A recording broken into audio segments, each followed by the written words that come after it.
kung baboy yung kinakain mo, malamang baboy ka din. Nagtatanong si Alex Divino, bakit daw yung mga awaken nagbibigan na, plant-based na yung kinakain. Pag lumalawak yung kamalayan natin, natural, nadadamay din yung habag o awa natin. Hindi lang sa tao, kundi sa lahat ng may buhay, you know what I'm saying? Kaya ako, nalalaman ko kung nasa ang estado ka pa lang ng kamalayan dahil sa kinakain mo. Hindi dahil inuusigahan kita, kuya. Yung mga animals, yung mga hayop, yung mga kinakain mo na fried chicken, lempo. So yung mga yan, bago pa lang yan katayin, alam na nila na machuchugi na sila. Kasi yung mga hayop, nabubuhay yan sa pakiramdam, sa resonance, no? Bago yan tsugiin, nag-i-emit ng matinding frequency ng takot yan. Kaya nga sabi ng iba, you are what you eat. So kung kumakain ka lang galing sa takot, malamang ko nabubuhay ka pa rin sa takot, kuya. Sad to say. Saka yung napapansin ko, lalo na doon sa mga carnivore, ang aggressive nila, no? Pag meron silang katuwiran, talagang ipipilit nila, hindi mo sila masingitan, sobrang dadaldal, no? Yun yung epekto nun eh. Akala nila makisig sila, pero unconsciously, no, akala nila kamalayan yon. Hindi nila alam, ego yung binubus ng pagkain nila ng liempo, kadiri, no? Kung baboy yung kinakain mo, malamang baboy ka din. Kumakain ng baboy, ugaling baboy. Alam niyo po ba, para sa kalaman ng lahat, na one of the nutrient dense food, pinakamasustansyang pagkain na pwedeng makain ng isang tao, one of the main reason how come na na-reverse all kinds of sicknesses and diseases ay pinag-focus ko ang mga tao na may sakit sa ruminant animals.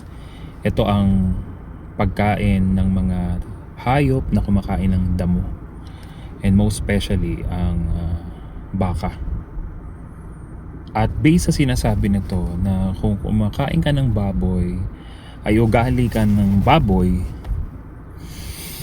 parang nung pinanood ko naman yung mga videos niya, parang mas ugaling baboy pa naman itong taong ito na nagsasalita.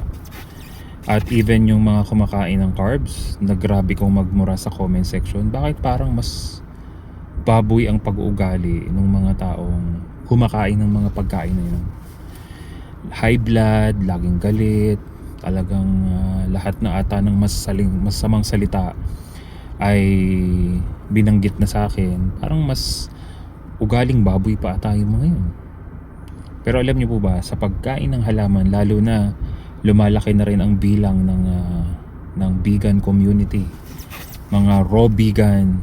Pero kung mapapanood mo itong video na to at isa ka sa mga raw vegan na nasa plant-based diet, na ang mga protein na gusto nyo lang, na pinaka the best daw na babagay lamang sa isang tao is more on plant-based diet.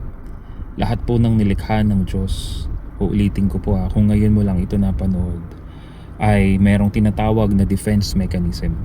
Ang tao at ang hayop ay may defense mechanism, lalaban o tatakbo.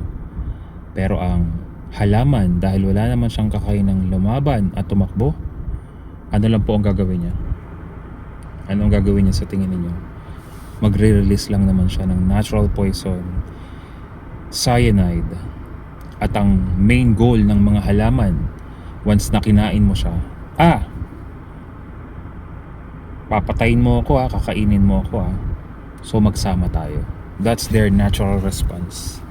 Kaya ang mga hayop, pag nakakain sila ng bagay o pagkain na hindi para sa kanila at alam nilang sila'y malalason, kinakagat nila ang kanilang sarili para malabanan yung lason na pumasok sa kanilang katawan. Pero ang tao, mapapansin mo na kapag sobra-sobra na yung nakain mo na halaman sa iyong katawan, yung mga kumain ng beans, nagre-react na agad sa kanila. Yung iba kumain ng leafy vegetable, may mga specific na halaman na dati naman walang effect sa kanila, but the moment na nasobrahan na sila ng mga specific plants na kinakain nila, nagre-react na po sa kanila.